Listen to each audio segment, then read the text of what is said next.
నుంచి రాజధాని అమరావతికి వెళ్లే కరకట్టను రోడ్డు 4 లైన్ల విస్తరణకు శ్రీకారం చుట్టారు. ఇప్పటికే అలైన్మెంట్ పూర్తి కాగా క్షేత్రస్థాయిలో పెగ్ మార్కింగ్ పనులు చేపట్టారు. మంత్రి నారాయణతో త్వరలో ఐడీసీఎల్ అధికారుల సమావేశం నిర్వహించి మ్యాప్ను రూపొందిస్తారు. ఆ తర్వాత ఇరిగేషన్ అధికారులతో మంత్రి నారాయణ చర్చించి పనులు చేపట్టాలని నిర్ణయించారు. మొత్తం వర్క్ ప్రాజెక్టును సీఎంకు వివరించిన తర్వాత నోటిఫికేషన్ విడుదల చేయనున్నారు. అమరావతి రాజధానిలో యుద్ధ ప్రాతిపదికన కృష్ణా కరకట్ట రోడ్డును 4 వరుసలుగా విస్తరించడానికి అమరావతి అభివృద్ధి సంస్థ టెండర్ల ప్రక్రియకు సిద్దమవుతోంది. క్షేత్రస్థాయిలో కరకట్ట రోడ్డుకు మార్కింగ్ పనులు కూడా చేపడుతోంది. దాదాపుగా అలైన్మెంట్ ను కూడా సిద్దం చేసింది. టెండర్ల ప్రక్రియ చేపట్టేలోపు రాష్ట్ర పురపాలక పట్టణాభివృద్ధి శాఖ మంత్రి నారాయణ దృష్టికి ఈ అంశాన్ని తీసుకువెళ్లే యోచనలో ఏడీసీఎల్ ఉన్నతాధికారులు ఉన్నారు. కరకట్ట విస్తరణకు సంబంధించి ఇరిగేషన్ అధికారులు ఇచ్చే రిపోర్టుపై మంత్రి నారాయణతో ఏడీసీఎల్ అధికారులు చర్చించనున్నారు.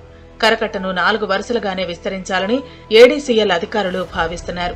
2 వరుసల అంశాన్ని కూడా పరిశీలిస్తున్నప్పటికీ 100% 4 వరుసలుగా విస్తరించాలని ఏడీసీఎల్ అధికారులు భావిస్తున్నారు.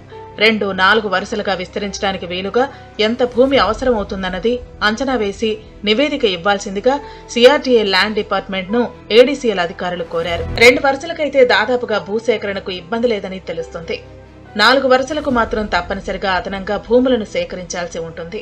కరకట్ట రోడ్డు విస్తరణకు సంబంధించి ఏడీసీఎల్ సీఎండీ లక్ష్మీ పార్థసారథి ఇప్పటికే పలుమార్లు క్షేత్రస్థాయిలో కరకట్ట రోడ్డును పరిశీలించారు. ఇంజనీరింగ్ అధికారుల సమీక్షలో 4 వరుసలుగా అభివృద్ధి చేయాలని దాదాపుగా నిర్ణయించారు. 4 వరుసల నిమిత్తం రైతుల నుంచి భూములను సేకరించాల్సి ఉంటుంది. 30% పైగా రైతులు తమ భూములు ఇవ్వటానికి సానుకూలంగానే ఉన్నారు. 4 వరుసలుగా విస్తరించడానికి మరో 10 ఎకరాలను సేకరించగలిగితే సరిపోతుందని తెలుస్తోంది.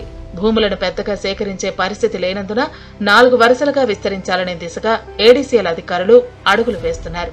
దీనికి సంబంధించి ఏడీసీఎల్ అధికారులు అలైన్మెంట్ ను నిర్దేశించడం జరిగింది.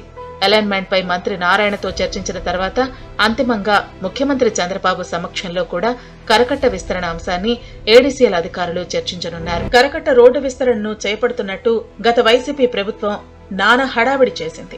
అట్టహాసంగా భూమి పూజ చేపట్టారు. భూసేకరణ పేరుతో పనులు నిలుపుదల చేశారు.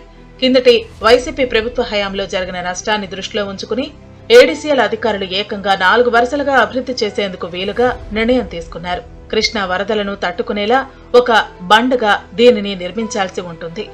కాబట్టి ఇరిగేషన్ అధికారులు ఇచ్చే విలువైన అభిప్రాయాలు, సలహాలను కూడా తీసుకుని ఈ ప్రాజెక్టుపై ముందుకు వెళ్లాలని ఏడీసీఎల్ అధికారులు భావిస్తున్నారు.